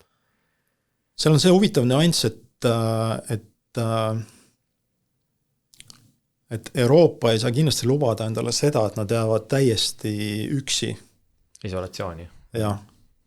Et kui sa vaatad nüüd viimaste päevade seda retoorikat ka, et siis sul ei ole ju tegelikult Euroopa Komisjonilt tulnud välja väga, väga konkreetseid seisukohti, et nad mõistaksid midagi hukka, eks. Ja ütleme, ütleme majanduse poole pealt muidugi, kui sa nüüd võtad väga globaalselt, eks, et sul on ameeriklased, kes võitlevad siis Hiinaga siis globaalse domineerimise üle, eks, et kes on ikkagi number one, eks. Ameeriklaste huvides kindlasti ei ole tugev Euroopa või tugev Euroopa Liit ja selle tõttu ka, et selle sama teema tõttu, et võib-olla nad on isegi huvitatud sellest, et NATO jätka sellisena, nagu ta seni on tegutsenud. et kui sa võtad näiteks noh, siin paar nädalat tagasi tuli uudis, et käivad mingisugused siis läbirääkimised USA ja väga konkreetsete Euroopa riikidega, et ma ei mäleta, kas oli otseselt sõna lõhestamine, aga et tekitada mingisugune uus jõud Euroopasse, kes siis vastanduks võib-olla konkreetsemalt Euroopa Liiduga. Et seal oli minust Itaalia oli, eks, Ungari oli seal kindlasti, eks, ja võib-olla paar riiki veel. Et kui sa pead ühelaegselt võitlema nagu Hiinaga, eks, siis sinu jaoks on lihtsam, kui sa ei pea võitlema teise suurjõuga, eks, et Euroopa Liiduga näiteks. Ja kuna Trump on suhteliselt ettearvamatu, siis ega ei suuda ette ennustada, kuidas see kõik siin lõppeb, et ja et ja see on tekitanud, üks asi on see, et sul on, millega seda Ray Dalio räägib, et üks asi on see, et sul on globaalselt see polariseerumine ida-lääne vahel kaks suurjõudu, aga sul on samal ajal ka eelkõige siis lääneriikides on nagu siis sisemine konflikt ka, see vasak- ja parempoolus nagu radikaliseerumine, polariseerumine.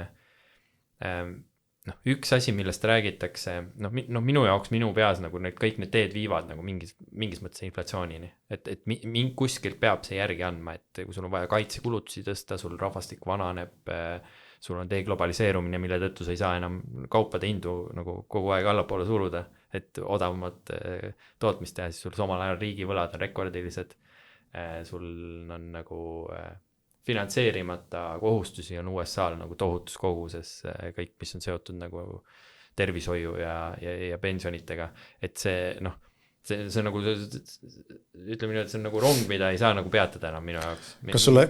Kas sul isegi ei tundu, et teatud mõttes on tegemist ütleme Euroopa 30-ndatega? No jah. Et kus sarnasused on olemas. Kus siis toimub suur relvastumine, eks, inflatsioon on rahvas jälle rahul, eks, selline radikaliseerumine. Autoritaarsed valitsused ja nii edasi. Ja ma just hiljuti vaatasin ka, et teisest maailmasõjast rääkivad sellist seriaali ja kohati tundus, et need jooned on ikka väga sarnased. Ja meil on täpselt see, seal oli see 1929 kuni 1933 oli see suur depressioon ka, mis on siis see sajandi suurim majanduskriis. Et 2008 on nagu juba kaugemal minevikus, aga 2020 mõnes mõttes see koroona teema, see oli ikka nagu ta võib-olla majanduslikult tuldi sellest kiiresti välja, aga kultuuriliselt ja muus mõttes ta oli ikkagi väga märgiline sündmus ajalooliselt. Et seda võib nagu võrrelda selle suure depressiooniga, mis oli enne 30. alguses. Ja ütleme, hirmutama vaadata, et USAs siis toimuvad, eks, et kus siis demokraadid ja republikaanid on ikkagi nagu kohati tundub, et nagu täiesti erinevast rahvusest isegi. Ja et siis samal ajal on see sotsiaalmeedia nagu seda võimendab kogu aeg, seda nagu polariseerumist. Et potentsiaalselt praegu kõlab see nagu absurdselt, aga potentsiaalselt see võib ju kodusõdadeni viia mingites riikides, kui see nagu mingitest piiridest üle läheb.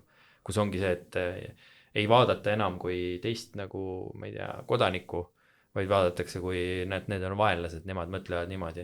Ja siis samal ajal nagu sotsiaalmeedias sul pannakse kogu aeg peale ka, näidatakse selle radikaliseeritud nagu sellist sisu ja siis tekib see, et lükatakse mõlemad äärmusesse. Ja kui sul mõlemad äärmusesse lükatud, siis ei nähta seda teist inimest seal teisel pool enam. Ja kas sul ei tundu, et see on teatud mõttes selline kontrollitud protsess isegi, et no tal on PsyOpsi elemente jah, Jaa, psühholoogilise operatsiooni elemente on mingil määral. ma nägin ühte hästi lühikest videoklippi, kus olid purgi sisse pandud punased sipelgad ja mustad sipelgad. Ma ei tea, kas sa oled näinud, et see oli kuskil... Ei ole. Ja kui see purk on nagu laua peal rahulikult, eks, siis punased ja mustad sipelgad, nad on täiesti rahulikult selle purgi sees, eks. Kui seda purki raputada natuke, siis nad hakkavad omavahel võitlema, sest kumbki arvab, et teine pool on midagi valesti teinud ja kuna nad on erinevat värvi, eks, ja kõik muu, eks, siis nad saavad aru, et okei, nad on teised, eks, nad on teistsugused ja siis hakkab see omavaheline võitlus. Ja mulle kohati tundub, et noh, meil käib selline samasugune mäng üle maailma, et kui inimesed ikkagi ei suuda kokku leppida, et kas noh, maailmas on kaks sugu või on rohkem, et siis noh, kõik, mis tuleb peale seda, on juba noh, mõttetu teema, et ma ise selles mõttes olen suhteliselt konservatiivne, et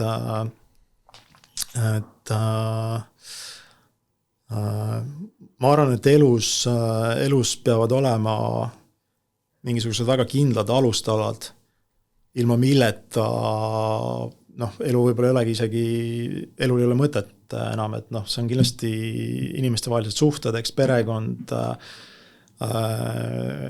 lapsed, eks, et aga see temaatika on kuidagi nagu nii äguseks muutunud, et noh, isegi see, et kes on naine ja kes on mees, et võib-olla seal on 50 veel erinevat sugu, eks. Minu arust see väärtuste koha pealt, kui seda polariseerumist nagu mõelda, siis noh, mu enda jaoks on nagu see oluline, et hoida alati seda pinda, et isegi kui keegi teine on kuskil erineval arvamusel sinust, siis ta on ikkagi, sa räägid ikkagi teise inimesega. Et see on eelkõige, mis sind ühendab. Et see on lihtsalt mingisugune seisukoht. Ja mulle tundub, et noh, see mingil ajal oli nagu palju levinum ühiskonnas ka, aga nüüd on nagu vaikselt hakanud ära kaduma, et see noh, riikide ja globaalsel tasandil ka, et sa ei räägi enam, et teised ei ole nagu inimesed enam, vaid on mingid vaenlased kuskil. Et see nagu noh, oluline minu arust hoida seda nagu inimlikkust, et sa vaatad teist inimest, et see on nagu olulisem kui ta seisukoht mingil teemal. Et see on nagu tähtsam sellest. Mul on selles mõttes hästi huvitav kogemus, et kuna meil on töötajad on erinevates riikides ja nendes erinevates riikides olevates kontorites on ka inimesed siis erinevatest riikides kokku tulnud, et meil on siis Iisraelist inimesi, meil on Palestiinast inimesi, Iraagist, Süüriast, siis Ukrainast, Venemaalt ja et noh, see on mul kindlasti, ütleme, isiklikus arengus üks selliseid momente, et millel on positiivne ja negatiivne külg, et ma võib-olla mõistan erinevaid rahvusi rohkem ja mul on siis kogemused suhelda erinevate rahvustega, aga samal ajal on ka, sealt tuleb palju sellist infot, mida võib-olla Eesti inimene ei saagi, et noh, näiteks ma toon näite, et keskmine palestiinlane, eks, et ta teab, mis raketiga on tegemist siis heli järgi on, et mis hääl see rakett teeb, eks. Ja et võib-olla tead, vahest mõtled, et võib-olla ongi lihtsam, et kui sa eladki ühes väikeses kohas ja sa ei tea, mis maailmas ümberringi toimub, et no nii kaua, kuni see kodu õuele jõuab, et siis nagu peaks juba tegelema hakkama. Ja. Mul oli huvitav kogemus oli, et ema ühel hetkel helistab, et küsib, et Ingmar, et vaata, kui nüüd midagi peaks juhtuma, eks Eestis, et mitu kanistrit bensiini mul peaks kodus olema, et ma saaksin siis Eestis sõita Šveitsi, eks. Ja et et ma tunnetan seda, et iga inimene, noh, kaasa arvatud meie siin, kes me siin ruumis oleme, peaksid seisma selle eest, et me oleme üksteist toetavad, eks, ja et me ise noh, vähemalt oma väikeses suhtlusringis ei külva sellist hirmu inimestesse. Et ma mäletan Ardo ühel hetkel, Ardo Pajal ütles, et meil on selline raevu ajastu, kus kõigil on midagi, millega nad ei ole absoluutselt rahul. Ja ma ei oma küll ühtegi sellist nagu võluvitsa, eks, et kuidas sellest nagu lahti saada, aga vähemalt inimesena ma küll üritan olla suhteliselt ikkagi tolerantne kõigi rahvuste suhtes, et ja noh, ettevõttes ka, et see on meil üks põhi nagu väärtus, et me ei vaata inimesi rassi või siis passis oleva riigi järgi, nagu, et kes on parem või halvem nagu. Seal ma mõtlen ka, et seal on ka jälle selline tasakaal oluline, et see, mis sa ütlesid, on õige, aga samal ajal on see, et noh, kas me siis nagu Euroopa riikidena, et kas on mõistlik nagu massiimmigratsiooni nagu seal on jällegi tasakaal, et noh, äkki noh, Euroopa rahvused niimoodi võivad ju välja surra, kui see väga suures massis nagu noh, ma ei tea, Rootsis on juba välispäritolu 25-30%, on ju. Et võib-olla mingil hetkel tõusub üle 50%, mis siis saab või 70%, et nagu noh, need riigid nagu kaovad ära põhimõtteliselt, ju tekib nagu mingi uus riik täiesti uute inimestega. Et seal on ka minu arust selline et see tasakaalu koht, et ühelt poolt, et sa vaatad kui inimesi, aga teiselt poolt nagu saad nagu sellest ühiskonna perspektiivist ka aru või enda kogukonna perspektiivist, et see ka säiliks nagu samaaegselt. Ma arvan, seal on minu arust on poliitikud on natuke eksinud selles osas, et nad ei ole päris aru saanud, mis on siis riigi või selle Euroopa Liidu võimekus neid erinevaid inimesi siis integreerida, eks, et kui sa ma võin sulle Šveitsi näite tuua, et ma elan Tsugi linna ääres ja Tsugi linn on selles mõttes huvitav linn, et seal on väga-väga palju siis teistest riikidest tulnud inimeseks. Aga need inimesed reeglina, et seal on päris sellised karmid reeglid, eks, et need inimesed, kes tulevad, nad peavad siis saama selgelt sellist palka, millega nad ära elavad seal koha peal, eks, ja korralikku palka saab maksta siis tavaliselt inimese, kellel on kõrge haridus, eks. Et ma arvan, et 90% nendest inimestest, kes Šveitsi on viimase 10 aasta jooksul näiteks läinud, on kõrge haridusega, nad saavad väga korralikku palka, nad suudavad ära õppida kohaliku keele ja et see integratsiooniprotsess on nagu väga läbimõeldud. Ehk et noh, ma ise ei ole kindlasti immigratsiooni nagu vastane, eks, aga ma kindlasti pooldan väga selgeid reegleid, et kuidas immigratsioon toimub ja noh, kas või minnes ütleme mikroökonoomika tasemel, et minu esimene roll siis isana või perekonna peana on see, et meie kodus on turvaline. Ja kui ütleme, inimesed ei tunne ennast enam turvaliselt, siis on midagi väga-väga valesti tehtud. Jah, et Euroopas on pigem see, mulle tundub selline suhtumine olnud, et me ei viitsi neid lihtsaid töid teha, et toome need inimesed sisse, kes neid lihtsaid töid teevad, et on vaadatud nagu puhtalt tegelikult üpris majanduslikult ja üpris nagu et noh, mõnes mõttes isegi ju sarnane lihtsalt muul tasandil või nagu ütleme niimoodi, et softim kui orjandus. Et tood lihtsalt odavat tööjõudu sisse ja paned neid lihtsaid töid tegema inimesed. No suht nagu põhimõte on nagu mõnes mõttes sama ju. Et ja minu arvates ta ei ole ka päris õiglane nende inimeste suhtes, keda me siin vastu võtame, et meil ei ole lihtsalt võimekust integreerida neid. Ja siis neil on endal ka keerulisem tegelikult. Noh, siin võib muidugi vandenõuteooriateni ka jõuda, eks, et USAs on ju öeldud, eks, et neid inimesi 8, 10 või 15 miljonit neil lasti sisse tulla siis selle tõttu, et nendest tekitada siis valijaskond, kes valiks demokraateks. Ma ei ole päris nõus sellega ja ma arvan, et Euroopas kindlasti see ei ole nii, et neid ei ole lastud sellepärast sisse, et ühel hetkel nad kodanikuks teha ja siis nad valiksid just nimelt väga konkreetselt mingisugust konkreetset parteid. Aga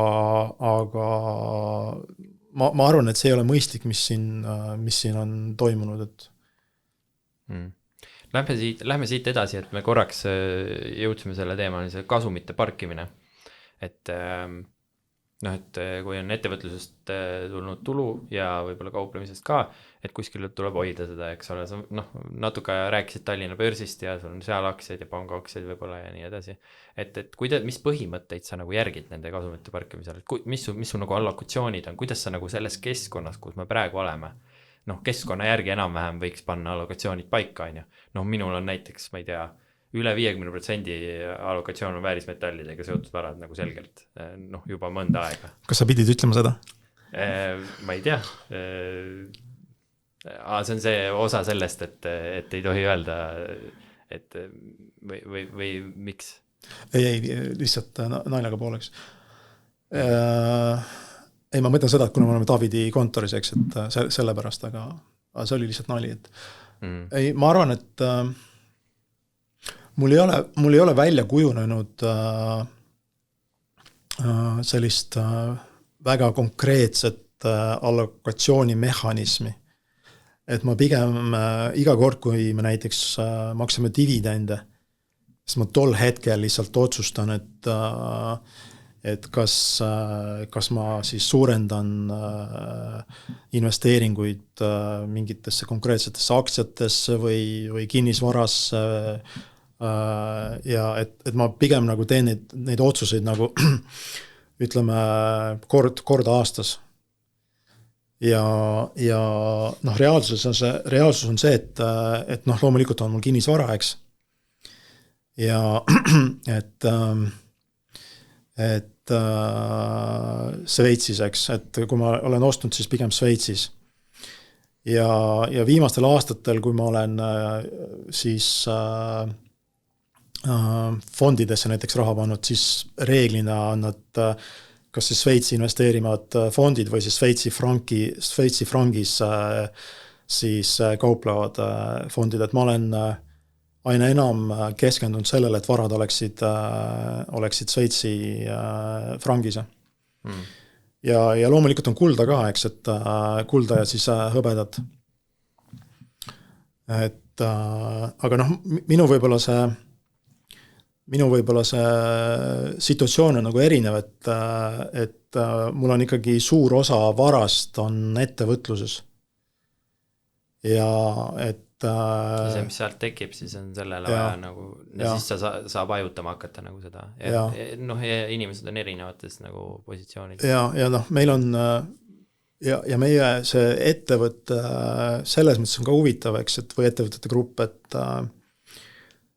me oleme suhteliselt immuunsed selles osas, näiteks mis toimub konkreetselt siis Tallinnas või Eestis või Euroopas näiteks.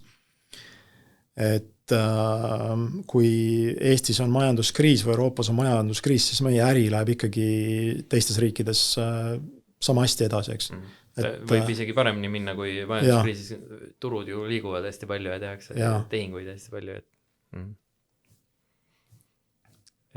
Et mis ma mõtlesin selle nagu nende, et miks pidin ütlema seda, et see, ma mõtlen sellest niimoodi, et kui ma räägin mingist asjast, on ju, või kui kas või ükskõik kes investeerija räägib mingitest asjadest, siis peaks nagu oma nahk mängus olema, et kui sa arvad, et mingil asjal nagu mingi asi on hea investeering või kuidas see nagu, ma ei tea, varade allokatsioon peaks olema või midagi sellist, siis peaks see nagu ise kindlasti ise ka seda järgima. Et pigem võiks see allokatsioon enne tulla ja siis hakkad rääkima sellest, miks sa oled niimoodi teinud. Kindlasti ma arvan, et kõik vaatajad ka, et kõik vaatajad ka, et kui nad vaatavad praegu seda saadet, eks, et ma arvan ikkagi enamjaolt kõik inimesed mõtlevad, et nende siis kullapositsioonid oleksid võinud suuremad olla, eks. Seda küll, jah. Et noh, ma ise ka, et eluaeg finantssektoris töötanud ja kindlasti noh, ütleme, kulda meil on ja oleme investeerinud, aga see kulla allokatsioon oleks võinud kindlasti suurem olla. Nojah, kui hind tõuseb, siis see allokatsioon ikkagi kasvab koos sellega juures, on ju. Ja kulla probleem minu jaoks oligi võib-olla see, et oli aastaid, eks, pikad aastad, kus kulla hind tegelikult ei liikunud, ehk et sa vaatasid kulda kui varasse, mis mitte midagi ei tooda reaalselt. See oli see 80-ndad ja 90-ndad, see oli vist mingi 15-20 aastat, kus kuld läks külgsuunaliselt ja siis seal Eesti müüs 90-ndatel maha, kullavarud Šveits müüs vist suure osa seal 90-ndatel maha, Ühendkuningriik müüs maha, eks ole. Kuigi Šveitsis on vist praegu nagu keskpangal elaniku kohta on Euroopas kõige rohkem kulda. See oli vist, ma just hiljuti arvutasin seda, see oli 119 grammi elaniku kohta. Me ossime vennaga, esimest korda ossime kulda, ossime samamoodi Davidist, eks. See oli siis, aasta oli, mäletagi, 2013-2014. Et saime kontoris kokku Meelis Adoneniga. Ja seal tund aega istusime ja päris huvitav kohtumine oli ja siis sai ostetud ja siis Illimar pani oma kulla, siis mis ta ostis, pani Tallinnas, meil on suur seif, pani sinna seifi, eks. Ja unustus ära, et seal on üldse, siis ühel hetkel raamatupidaja küsis, et kuulge, et siin on mingid kullavarud seifis, et kelle omad need on, et siis ta tuli see meelde, et jah, et vaata, see oleks nagu hea asi, et hea meelega oleks tol hetkel rohkem ostnud, aga ei ostnud, jah. Ja seal oli veel see teema, et mis sa ise ka ütlesid, et kas oli 2015 vist veel kuld kukkus natuke? 2011 kuni 2015 oli langustsükkel, kus kuld kukkus mingi 40% tippudest. Et tuleb ka sellised perioodi ette. Ja tuleb ka nagu, perioodiliselt isegi tõusuturgude ajal 20-30% langused on nagu normaalsed. Et jah. Et ta ei ole nagu tingimata selline püha lehm ka nüüd, et lõpmatuseni teenib inimestel, et ta pikaajaliselt ikkagi läheb umbes natuke kõrgem kui inflatsioon ja umbes majanduskasvuga, nominaalse majanduskasvuga kasv on olnud umbes nominaalne majanduskasv, siis globaalne majanduskasv. Ja, seal on muidugi vaata üks uus teema ka juurde tulnud, krüptodeks. Et Change Invest tegeleb selle krüptoga peamiselt. Ja. Me muidugi üritame praegu, me pakume ka teisi tooted peale krüptodeks, aga krüpto on jah selline peamine tegevusvaldkond, eks, ja et kindlasti osa inimesi paneb vähemalt mingi osa oma portfellist krüptosse, eks, et ja täitsa ausalt öeldes, eks, et mul ei ole täna ühtegi krüptopositsiooni, et mul on küll ütleme aktsiapositsioonidest rääkides, et mul on American Bitcoini aktsiaid. Et see on siis Donald Trumpi poja Erik Trumpi poolt siis kaasasutatud USA siis krüpto kaevandamise ettevõte. Ja et mul on seal aktsiaid, et see aktsia on muidugi kukkunud, et ma olen sellega vastu näppe saanud. Aga kui sa küsi nagu üldse positsioonidest, eks, et siis mul on endiselt on pangaaktsiad, eks, mis on nagu väga hästi teeninud, et võib-olla vaatatel ka, et alati siis korraliku teenistuse saamiseks ei pea minema ilmtingimata tehnoloogia aktsiatesse, vaid kui seal ütleme, näiteks Deutsche Banki aktsia 7 pealt 32 peale, eks. Et see aeg on küll olnud seal, kas ta on 4 aastat olnud, eks, 4-5 aastat, aga see on täiesti korralik teenistus. Et pangaaktsiad siis on, kuna ma olen ise investeerimisvaldkonnas sees, et siis on mul IG Groupi aktsiaid, IG Group on siis Briti maaklerfirma, pluss 500 aktsiaid on. Ja mida veel siis Barry Callebaut on, eks, kakaokaevandaja, siis on mul Intelit, Qualcommi erinevaid siis fonde, üks fond on, mis investeerib siis infrastruktuuri Euroopas.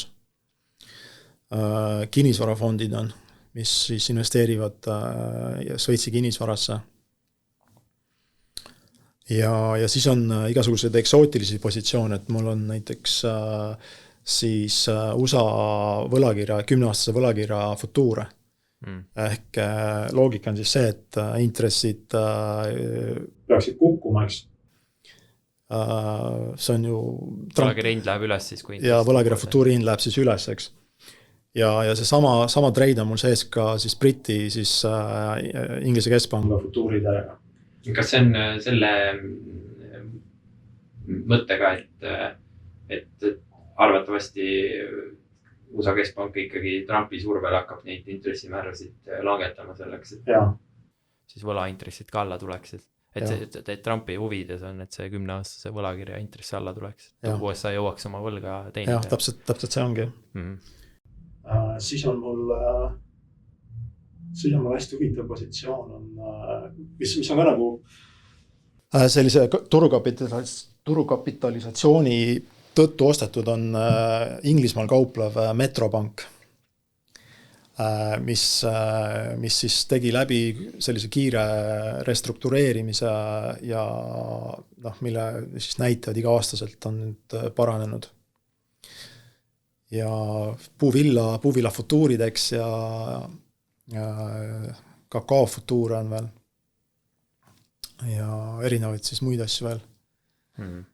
Kas sul on nagu palju neid positsioone on mingi, ma ei tea, 20 või 30 või 40 või 100 või et päris palju on nagu jälgida, et silma ma arvan seal 50 ringis.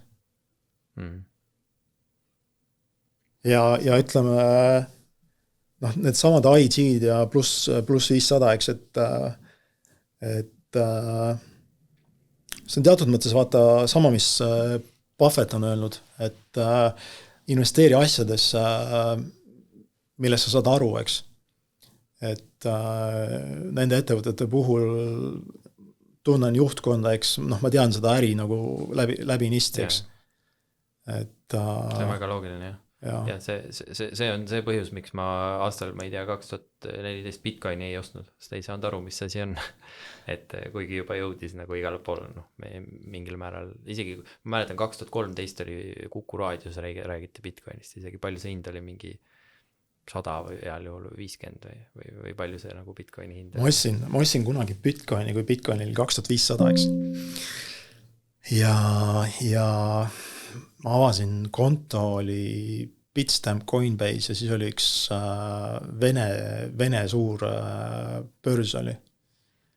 Ja kuna see teema oli nii uus, eks Bitcoinil 2500 maksis siis $. Ja siis avasingi 3 kohas konto, eks, ja siis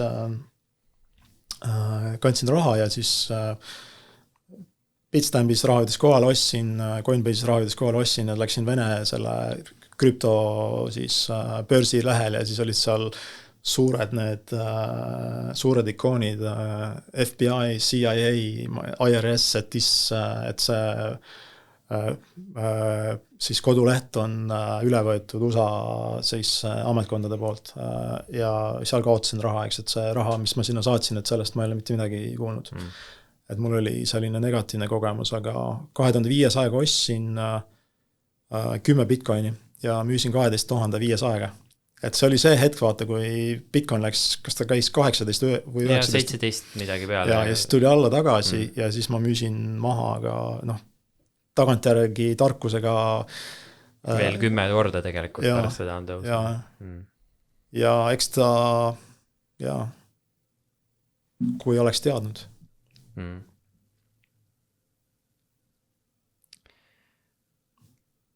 Võib-olla lõpetuseks, meil on umbes 5 minti veel, enne kui see 2 tundi hakkab siin täis saama. Et mul oli siin üks väga hea küsimus lõpetuseks, ma otsin selle kiirelt üles. Nii. Et sa oled öelnud sellist asja, et inimene tahab lõpuks seda, et mida tal ei ole. Et näiteks kehva tervise puhul tahetakse, et tervis parem oleks või kui üldse raha ei ole, siis tahetakse, et rohkem raha oleks. Et mida sina täna tahad?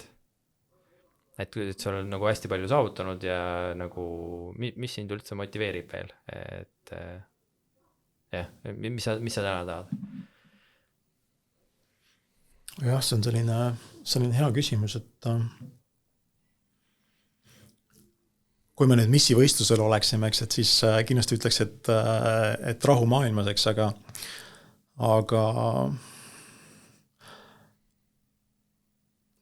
ma arvan, et vaata edukuse puhul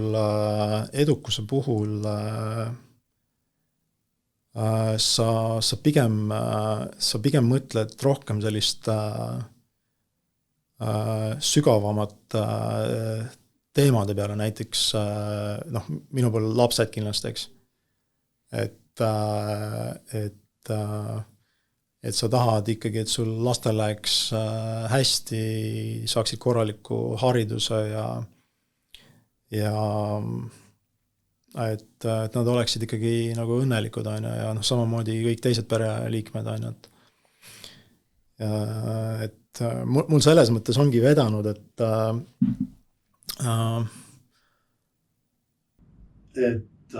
mul on perekond on ikka väga tugev, et ma olen seda näinud, et kui sul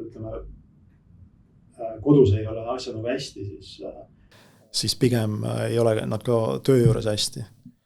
Ja et ettevõtete siis kasvu juures ka, et perekond oli alati nagu toetaseks. Esimene ingliskeelne sõna, mis lapsed ära õppisid, oli chat, sest alguses, kui me firma tegime, siis me olime ise ka kliendi suhtlusega tegelesime ja kui klient tuli chatti, siis keegi vastas, eks, ja et kui mul arvutis tuli väga konkreetne hääl, siis lapsed hüüdsid, et issi chat ja siis võtsin chati üle, eks. Ja et selle, ettevõtete loomise ja kasvatamise puhul on kindlasti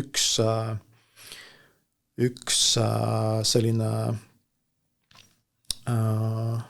murekoht on see, et sul tihtipeale on perekonna jaoks võib-olla vähem aega, eks, et selles mõttes sul peabki hästi selline mõistav pere olema, et ja mäletan ühel hetkel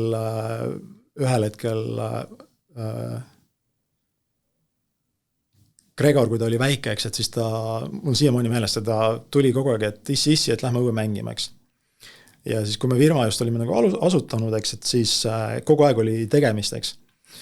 Ja ühel hetkel minu jaoks oli nagu suur šokk, et ma vaatasin, et mõtlesin oma, et huvitav, et Gregor ei olegi enam tulnud ja kutsunud mind välja mängima. Ja siis sellised elu püsiväärtused on tegelikult väga olulised, et sa nende peale nagu mõtled ja et sul nii-öelda vundament oleks nagu paigas kogu aeg. Et saad aru, mida ja kus sa ohverdad, kui sa suunad kuhugile. Ja et aga professionaalses plaanis, eks, et USAs on meil futuurimaakler, eks, et sellest tahaks midagi väga suurt teha, eks. TIC meil ise endiselt kasvab, et Change'is on meil palju sellist restruktureerimist on juba ära tehtud, et ma saan aru, et sa oled ikkagi siis hingega ettevõtja, et seda sellepärast, et sa oled ettevõtja, mitte sellepärast, et veel rohkem raha teenida.